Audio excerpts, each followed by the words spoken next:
கிறிஸ்துவுக்குள் பிரியமானவர்களே, இந்த நாளுக்கான மாலை நேர மன்னா அப்போஸ்தலனாகிய பவுல் கொரிந்து சபைக்கு எழுதிய 2ஆம் நிருபம் 5ஆம் அதிகாரம் 10வது வசனம். 2 கொரிந்தியர் 5:10, 2 கொரிந்தியன்ஸ் 5:10. ஏனென்றால் சரீரத்தில் அவனவன் செய்த நன்மைக்காவது தீமைக்காவது தக்க பலனை அடையும்படிக்கு நாம் எல்லோரும் கிறிஸ்துவின் நியாயாசனத்திற்கு முன்பாக வெளிப்பட வேண்டும். அதாவது முதல்ல இந்த ஒரு காரியம் உங்களுக்கு சொல்லி கொடுத்துறேன். கிறிஸ்துவின் நியாயாசனம் என்று சொல்வது என்னவென்றால், இது வெள்ளை நியாயாசன சங்க சொல்லக்கூடிய வெளிப்படுத்தின சுவிசேஷத்தில் வரக்கூடிய காரியம் இல்லை. இது கிரேக்க மொழியில் பேமா, BEMA, பேமா சீட் என்று சொல்லக்கூடியது. அதாவது 1000 வருட அரசாட்சி, கர்த்தராகிய இயேசு கிறிஸ்து வந்த பின்பு, 2ஆம் வருகை வந்த பின்பு 1000 வருட அரசாட்சி நடைபெறுகிறது. அந்த 1000 வருட அரசாட்சியில் நாம் கிறிஸ்துவோடு சேர்ந்து நம்மளும் ஆளுகை செய்ய போகிறோம். அந்த ஆளுகை செய்வதற்கு யார் என்னென்ன ஆளுகை செய்ய போகிறாங்க என்பதை நிர்ணயிக்கிறது தான் இந்த பேமா சீட். இந்த பேமா சீட் என்பது எப்படி உபயோகப்படுத்தப்படுகிறது என்றால், இங்கே பூமியில் நீங்கள் செய்ததுக்கான தக்க பலனை அடையும்படியாக. இப்போ மத்தேயு 25வது அதிகாரம், லூக்கா 19வது அதிகாரத்தில் தாளந்துகளின் ஓமானம் இருக்குது. அதில் ஒருத்தர் 5 தாளந்தை 10 தாளந்தாக மாற்றுறாரு. அவருக்கு என்ன, இந்தா நீ 10 தாளந்து 10 பட்டணத்தை ஆண்டு கொள்ளு. அப்போ இந்த இதைத்தான் இங்கே சொல்கிறாரு. ஏன்னா ரோமர் 2வது அதிகாரம் 16வது வசனத்தில் பாருங்கள், என் சுவிசேஷத்தின்படியே தேவன் இயேசு கிறிஸ்துவை கொண்டு மனுஷருடைய அந்தரங்களை குறித்து நியாய தீர்ப்பு கொடுக்கும் நாளிலே இது விளங்கும்.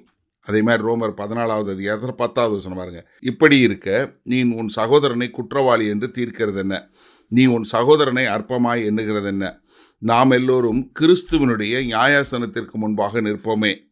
அதே மாதிரி 12வது வசனம், ரோமர் 14:12, ஆதலால் நம்மில் ஒவ்வொருவனும் தன்னை குறித்து தேவனுக்கு கணக்கு ஒப்புவிப்பான். அப்போ என்னன்னா, இங்கே கிறிஸ்துவனுடைய நியாயாசன சங்கம் என்று சொல்லக்கூடிய நியாயாசன இருக்கை என்பது என்ன கொடுக்க போகிறது? நீங்கள் இங்கே பூமியில் கிறிஸ்துவுக்கென்று செய்த காரியங்களுக்கான பலன் எங்கே கொடுக்கப்பட போகிறது?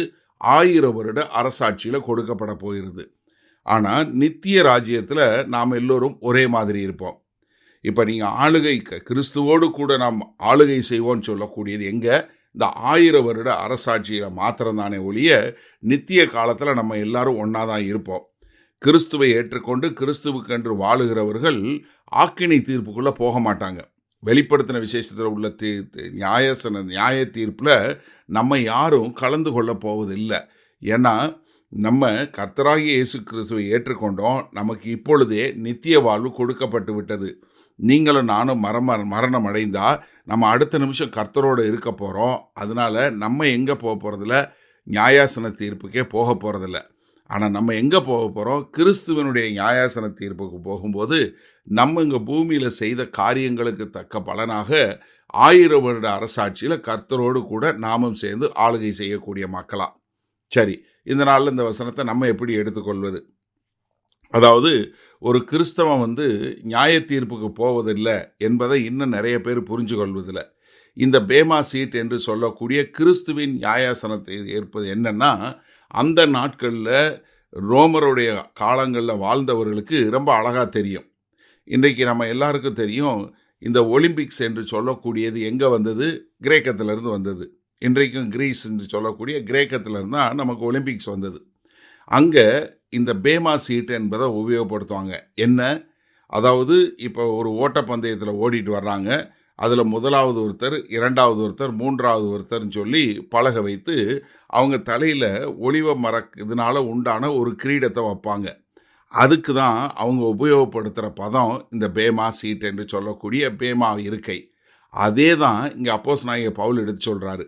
நீங்கள் மாம்ச பிரகாரமாக இங்கே ஓடி நீங்கள் எல்லாம் செய்து முடிக்கிற சரீரத்தில் செய்த நன்மைக்கு தக்கதாக என்ன செய்ய போகிறாரு? கிறிஸ்து உங்களுக்கு இந்த 1000 வருட அரசாட்சியில் நீங்கள் எப்படி ஆளுகை செய்ய போகிறீங்கிறத கொடுக்க போகிறாரு. இப்போது நீங்கள் கிறிஸ்துவை ஏற்றுக்கொண்டு நீங்கள் பரலோகம் போகிறீங்க இல்லை, அதில் எந்த மாறுபாடான கருத்தும் கிடையாது. ஆனால் இந்த 1000 வருட அரசாட்சியில் என்ன செய்ய போகிறீங்கிறத எது நிர்ணயிக்கும்? இந்த மாம்சமான வாழ்க்கையில் நீங்கள் கிறிஸ்துவுக்கென்று செய்யக்கூடிய காரியங்கள் 1000 வருட அரசாட்சியில் உங்களுக்கு ஆளுகை செய்கிறவங்களா மாற்றும். ஆனால் நித்திய ராஜ்யத்தில் நம்ம எல்லாரும் சமமாக இருப்போம். அப்போ எனக்கு அருமையானவர்களே, நமக்கு இந்த கொடுக்கப்பட்ட தாளந்துகளையும் திறமைகளையும் கொண்டு நீங்கள் கிறிஸ்துவுக்கென்று எப்படி வாழுகிறீர்களோ அது உங்களை எங்கே கொண்டு போய் நிறுத்தும்? கிறிஸ்துவுக்கென்று கொண்டு போய் நிறுத்தும்.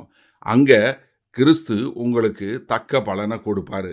அப்போ நம்ம இன்னும் தீவிரமாக கர்த்தராகிய இயேசு கிறிஸ்துவுக்கென்று வாழுவோமா?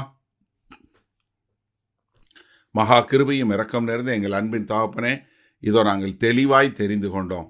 நாங்கள் நியாய தீர்ப்புக்கு போவதில்லை, மாறாக நாங்கள் இந்த பூமியில் செய்த காரியங்களுக்கு எங்களுக்கு வெகுமானம் கொடுக்க போகிற அந்த கிறிஸ்துவின் அந்த நியாயாசனத்திற்கு முன்பாக நாங்கள் போக போகிறோம்.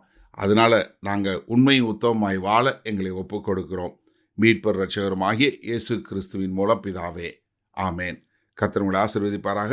நாம் நாளை காலை தினசரி தியானத்தில் சந்திப்போம்.